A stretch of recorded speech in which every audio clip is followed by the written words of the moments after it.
If you want to boost your audience retention and have your videos go viral as a short-form content creator, you need to stop making these mistakes. Hey guys, it's the Capcut-Editor here and welcome back to another cut. Firstly, please stop blending music the beginner way. There's a much smoother way to do this.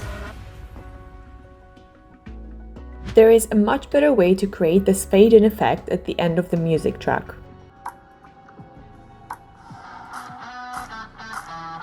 First, cut your first track where you want it to end. Then turn on auto beat markers. Drag your second song in and line up the beat markers. Then trim your video where you want it to end. Then go to sound effects and search for a riser. Add it to your video and make sure it's right beneath the two parts. Then go ahead and add a whoosh sound.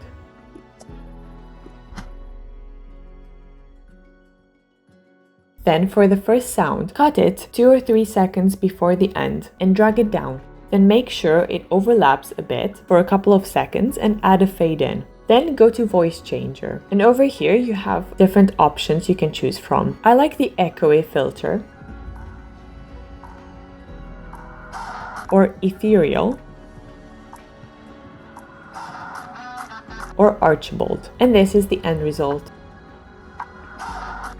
And the result, it's a pro-level music transition that feels intentional, not a mistake. Every great YouTuber gets this right. If your sound is too low or unbalanced, viewers swipe away. Under your clip, you have the sound waves. If you click on these 3 lines, you have an audio panel coming up. You can drag it to the left so you see it better. And over here, you can see how loud or soft the audio is. Then go to Settings. Go to Edit, and where it says Target Loudness, select YouTube. Then you can go to the clip and select Normalize Loudness, and it will automatically do it at -14 LUFS. This is fake. Stupid. If it's still too quiet, you can go over here to Volume and turn it up a bit. You want it to be around 0 most of the time, so check out the audio panel. And the result? It's a crisp, even audio, and your viewers will stick around. You cannot always record in a perfect condition. Sometimes the background noise is inevitable, so clean audio instantly makes your video much better. Go over to audio and you have the reduce noise option. This gets rid of any background noise that happens around the clip. Everybody who works for dollars, yen. Also, you can separate parts of your audio such as the voice or the instrumentals. And then you can change the settings for each one separately. If it's not enough, you can also enhance your voice, but this option takes a bit of time, so you need to be patient. Everybody who works for dollars, yen, pesos, rupee. This is fake. Life isn't linear, so your zooms shouldn't be either. When you want to zoom in your clip, you're probably used to just creating 2 keyframes and zooming in, but there's a better way. Instead of basic keyframes, use variable speed animation. Add your keyframes and then click on the clip and select Show Variable Speed Animation. And you get this graph. Select both of your keyframes, click right, and select Show All Presets. You have different presets that you can choose from. I like the quad out for that cinematic look, but you can also use the ease in or the quad ease. It looks so much better than the linear zoom. Smooth zooms equals pro vibes. Did you know that 40% of people on TikTok watch your videos without sound? Subtitles are non-negotiable, but please, no crazy fonts or bouncy rainbow animations. Create your auto captions and then go over to font. Use clean fonts like Montserrat or Arial Rounded Bold, which is the simplest one, or Inter. Then you can go over to animation and select the one that fits the best. I like typewriter. This is fake. Everybody who works for or multi-line if you have subtitles that are more than 1 line. This is fake.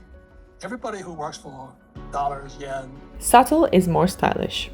And then you can also double check the spelling. CapCut has a handy find and replace feature for captions. Go over to Captions and click on this button. If you have a brand name that is misspelled in CapCut, you can find the incorrect word and replace it.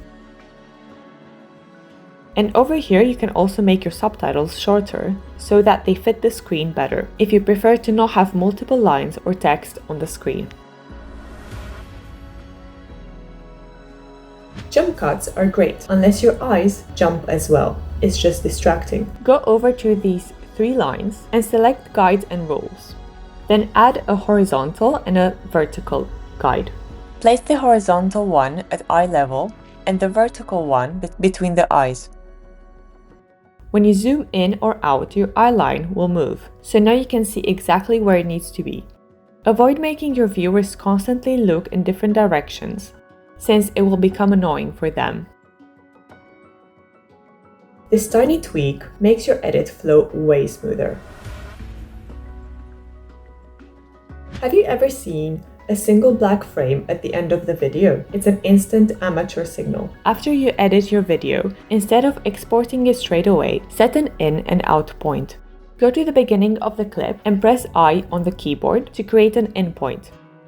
And then go to the end of the video, but 1 frame before the end, and press O on your keyboard to create an out point. Make sure that it's not at the very end of the clip, so that you can be sure that there won't be a black frame in your clip. Did you know that in CapCut you can preview what your video will look like? If you're editing a short form video, for example for TikTok, you might not know where to put your animations and your text, so that they don't get covered by the comments or the description in your video. Click on this button here and you have different options, either for TikTok, for YouTube Shorts, or for Instagram Reels. Let's go with TikTok. They show you where TikTok icons will cover your video so that your text and animations do not get blocked. Titles are amazing, but the sizing is very important. For example, these captions can be a bit bigger to fit the screen better. But if I were to add a single word, I can make it bold and even bigger to stand out. But if you want to place it overhead, it should be smaller, even though this isn't the proper place for the text to go. As a general rule, use the objects in your frame to guide the size and the placement of your text. Balance is everything. Video editing isn't about effects and animations, it's about the flow. Every story has a beginning, a middle, and an end, and every part is just as important as the next. For example, in this video, this is the hook, and then here you can deliver the value, and the last part is to have a strong ending. I'd rather be like Mr. Tata, who owns the stock market.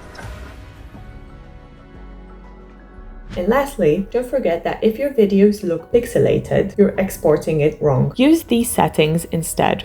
When you go over to export, make sure that your video gets exported in 4K, 60 frames per second, and the codec can be either H.264 or HEVC for a better compression. Your video needs to be a small file but high quality. Avoiding these mistakes will boost your audience retention, just like watching this next video about how to edit to hook your viewers in the first 30 seconds.